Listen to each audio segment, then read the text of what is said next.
Николай Юсупович Мешков атындағы номер 34-ші Қыздар кеңесінің төрайымы Сапа Алмақанмын. Бүгінгі мынау біздің мектебіміз болған Тоқтоғұл мектебінің Қыздар кеңесінің төрайымы қымбат Ежекенің қыздары менен біргелікте мына Зура Батма егіз қыздар ошондой эле Таатин, Алина ушундай кыздар менен биргеликте уюштурган тренинг сага аябай жакты.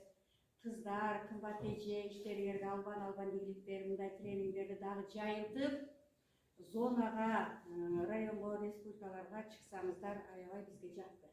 Рахмат, баарыңыздарга, ишиңизге да ийгилик. Жана сиз ошол тренингден эмнени алдыңыз, сизге эмнеси менен жакты бул тренинг? Тренингде мен көп нерселерди алдым. Мына силер азыр кыздар укуктары боюнча, кыздар эркиндиги, анан кыздардын зордук-зомбулукка каршылыгы боюнча сонун немелерди айтып өттүңөр да. Буларды биз өз мектептерде колдонуп өтөбүз. Силерге дагы ошондо силер да катышып бизге дагы жол көрсөтсөңөр да. Рахмат.